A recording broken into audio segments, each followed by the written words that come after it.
আসসালামু আলাইকুম, সবাইকে স্বাগত জানাচ্ছি বিডি ভিউজে। আপনাদের সঙ্গে আছি আমি সুরভি দিবা। মার্কিন যুক্তরাষ্ট্রের ইতিহাসে বহু সামরিক হস্তক্ষেপ, সরকার উৎখাত, গোপন অভিযান ও বিদেশি নেতাদের বিরুদ্ধে অভিযান ঘটেছে, কিন্তু ভেনিজুয়েলার বিরুদ্ধে সাম্প্রতিক হামলা এবং দেশটির প্রেসিডেন্ট নিকোলাস মাদুরোকে আটক করার দাবি এমন একটি পর্যায়ে গিয়ে দাঁড়িয়েছে যেখানে যুক্তরাষ্ট্রের অভ্যন্তরীণ রাজনৈতিক বিভাজন, আন্তর্জাতিক আইনের ভবিষ্যৎ, সার্বভৌমত্বের ধারণা এবং বৈশ্বিক ক্ষমতার ভারসাম্য সবকিছু একসঙ্গে প্রশ্নের মুখে পড়েছে। ডোনাল্ড ট্রাম্প প্রশাসনের এই পদক্ষেপ শুধু লাতিন আমেরিকায় নয়, বরং গোটা আন্তর্জাতিক ব্যবস্থায় একটি গভীর অস্থিরতা তৈরি করেছে, যার প্রতিক্রিয়া স্পষ্টভাবে প্রতিফলিত হয়েছে ওয়াশিংটন ডিসির কংগ্রেস হল থেকে শুরু করে জাতিসংঘ এবং বৈশ্বিক দক্ষিণের নেতাদের বক্তব্যে। আরও বিস্তারিত থাকছে ওয়াহিদ ফারুকীর প্রতিবেদনে।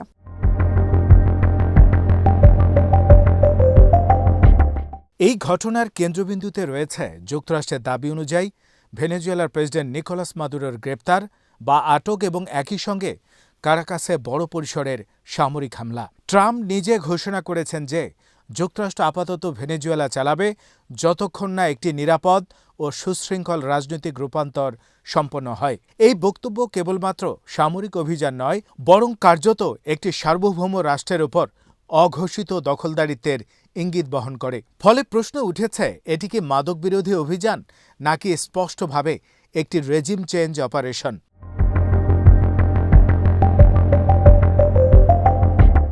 যুক্তরাষ্ট্রের ডেমোক্র্যাট আইন প্রণেতারা এই প্রশ্নের উত্তর অনেক আগেই দিয়ে দিয়েছেন। তাদের দৃষ্টিতে এটি একটি অবৈধ, উস্কানিমূলক এবং আন্তর্জাতিক আইন লঙ্ঘনকারী আগ্রাসন। কংগ্রেসওম্যান রাশিদা তালিব একে একটি বেপরোয়া রাষ্ট্রের আচরণ বলে অভিহিত করেছেন এবং বলেছেন, যুক্তরাষ্ট্রের সংবিধান ও আন্তর্জাতিক আইন দুটোই এখানে লঙ্ঘিত হয়েছে। তার বক্তব্যে একটি গুরুত্বপূর্ণ বিষয় উঠে আসে, আমেরিকান জনগণ আর কোনো নতুন বিদেশি রেজিম চেঞ্জ যুদ্ধ চায় না।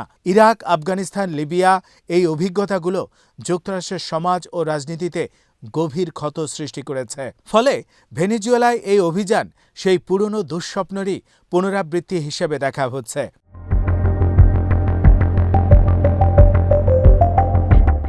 ডেমোক্র্যাট সিনেটর অ্যান্ডি কিমের প্রতিক্রিয়া আরও এক ধাপ এগিয়ে গেছে। তিনি সরাসরি অভিযোগ করেছেন যে পররাষ্ট্রমন্ত্রী মার্কো রুবিও এবং প্রতিরক্ষামন্ত্রী পিট হেগসেথ কংগ্রেসকে মিথ্যা বলেছেন। মাত্র এক মাস আগেই তারা দাবি করেছিলেন যে ভেনেজুয়েলার বিরুদ্ধে চাপ প্রয়োগ রেজিম চেঞ্জের উদ্দেশ্য নয়। কিন্তু এখন মাদুরোকে আটক করা এবং ট্রাম্পের ভেনেজুয়েলা চালানোর ঘোষণা সেই বক্তব্যকে সম্পূর্ণভাবে মিথ্যা প্রমাণ করেছে। কিমের মতে, কংগ্রেসের অনুমোদন এড়িয়ে যাওয়ার কারণ একটাই, এই যুদ্ধ মার্কিন জনগণের সমর্থন পাবে না। এটি শক্তির প্রদর্শন নয়, বরং বিপজ্জনক ও দায়িত্বজ্ঞানহীন পররাষ্ট্রনীতি, যা ভেনেজুয়েলা এবং গোটা অঞ্চলে থাকা মার্কিন নাগরিকদের ঝুঁকির মুখে ফেলেছে।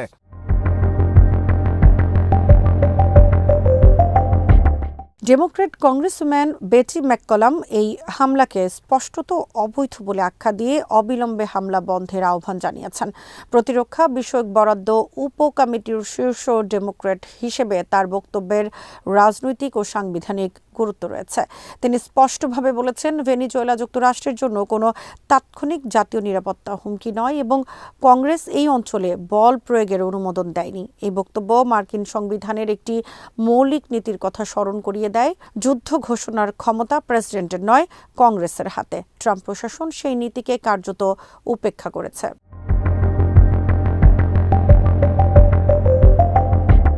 ডেমোক্র্যাট সিনেটর রিউবেন গ্যালোগোর ভাষায়, এটি একটি অবৈধ যুদ্ধ এবং যুক্তরাষ্ট্র মাত্র এক বছরের মধ্যে বিশ্বের পুলিশ থেকে বিশ্বের বুলিতে পরিণত হয়েছে। এই মন্তব্যটি অত্যন্ত তাৎপর্যপূর্ণ, কারণ এটি যুক্তরাষ্ট্রের নৈতিক অবস্থান নিয়ে প্রশ্ন তোলে। একদিকে যুক্তরাষ্ট্র রাশিয়ার ইউক্রেন আক্রমণ ও চীনের তাইওয়ান বিষয়ে আগ্রাসী অবস্থানের নিন্দা করে, অন্যদিকে নিজেই একটি সার্বভৌম রাষ্ট্রে হামলা চালিয়ে তার রাষ্ট্রপ্রধানকে আটক করে। এই দ্বৈত মানদণ্ড আন্তর্জাতিক ব্যবস্থার বিশ্বাসযোগ্যতাকে ক্ষতিগ্রস্ত করে।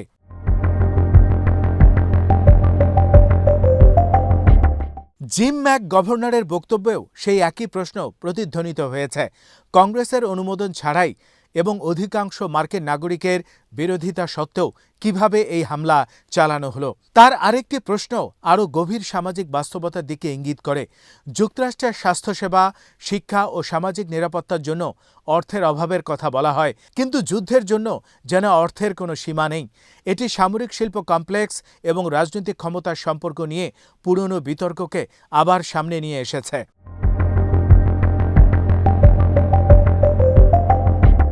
অন্যদিকে রিপাবলিকান শিবিরে ভিন্ন সুর।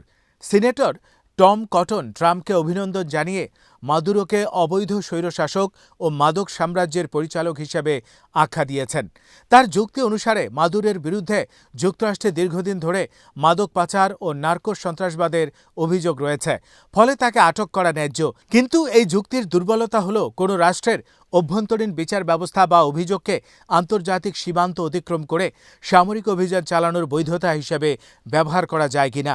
যদি এই যুক্তি মেনে নেওয়া হয়, তাহলে যে কোনো শক্তিধর রাষ্ট্র অন্য দেশের নেতাদের বিরুদ্ধে অভিযোগ তুলে সামরিক হস্তক্ষেপ করতে পারে।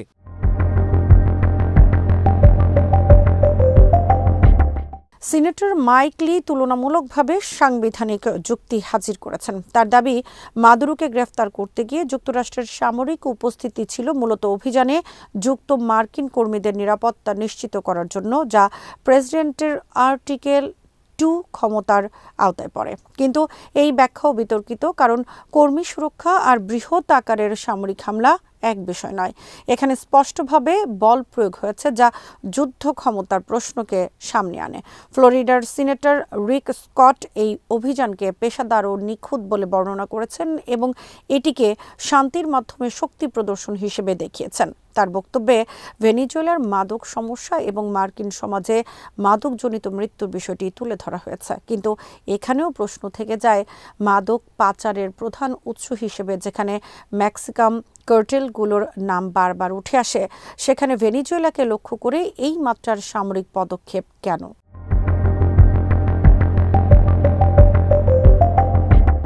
এই প্রশ্নটি তুলেছেন রিপাবলিকান কংগ্রেসম্যান মার্জরি ট্রেইলর গ্রিন, যিনি ট্রাম্পের একসময় ঘনিষ্ঠ মিত্র হলেও এখন সমালোচকের ভূমিকায়। তিনি দ্ব্যর্থহীনভাবে বলেছেন, যুক্তরাষ্ট্রের মাদক সমস্যার মূল উৎস মেক্সিকান কার্টেল, অথচ সেখানে সামরিক হামলা চালানো হয়নি। তিনি আরও স্মরণ করিয়ে দিয়েছেন যে ট্রাম্প সম্প্রতি হন্ডুরাসের সাবেক প্রেসিডেন্ট হুয়ান অরল্যান্ডো হার্নান্দেজকে ক্ষমা করেছেন, যিনি বিশাল পরিমাণ কোকেন পাচারের দায়ে দণ্ডিত ছিলেন। ফলে নার্কো সন্ত্রাসবাদ বিরোধী যুদ্ধের নৈতিক ভিত্তি প্রশ্নবিদ্ধ হয়ে পড়ে। গ্রিনের সবচেয়ে বিস্ফোরক মন্তব্যটি হল, মাদুরোকে সরানো আসলে ভেনেজুয়েলার তেলের উপর নিয়ন্ত্রণ প্রতিষ্ঠার একটি পদক্ষেপ, যা ভবিষ্যতে ইরানের বিরুদ্ধে আরেকটি রেজিম চেঞ্জ যুদ্ধের পূর্বাভাস হতে পারে।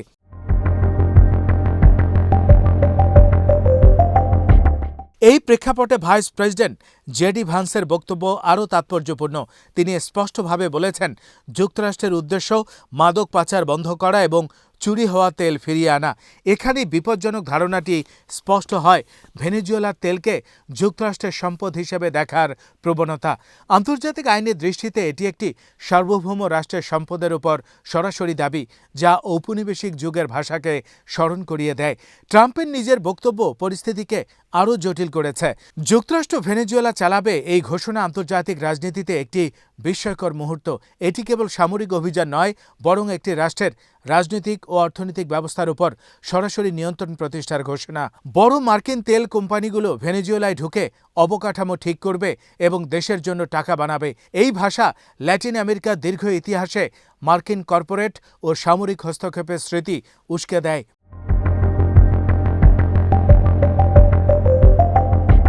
আন্তর্জাতিক প্রতিক্রিয়াও সেই স্মৃতিকে পুনরুজ্জীবিত করেছে।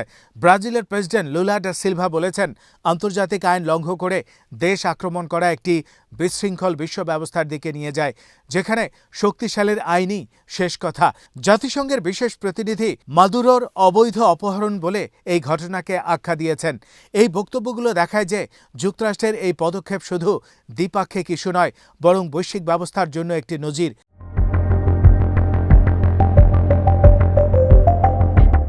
সব মিলিয়ে ভেনেজুয়েলার উপর মার্কিন হামলা এবং মাদুরোকে আটক করার দাবি একটি গভীর সংকটের প্রতীক। এটি যুক্তরাষ্ট্রের অভ্যন্তরীণ রাজনীতিতে নির্বাহী ক্ষমতা বনাম কংগ্রেসের কর্তৃত্বের লড়াইকে সামনে এনেছে। এটি আন্তর্জাতিক আইনে সার্বভৌমত্ব ও বল প্রয়োগের সীমা নিয়ে প্রশ্ন তুলেছে। এটি বিশ্ব রাজনীতিতেও দ্বৈত মানদণ্ড, তেল ও সম্পদ রাজনীতি এবং রেজিম চেঞ্জের পুরনো কৌশলকে নতুন করে উন্মোচিত করেছে।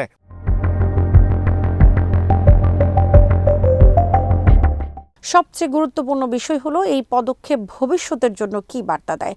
যদি একটি পরাশক্তি প্রকাশ্যে বলে যে সে অন্য একটি দেশ চালাবে, তবে আন্তর্জাতিক ব্যবস্থার ভিত্তি কিভাবে টিকে থাকবে? ভেনেজুয়েলা আজ সেই পরীক্ষাগারের নাম যেখানে শক্তি, আইন ও নৈতিকতার সংঘর্ষ ঘটছে।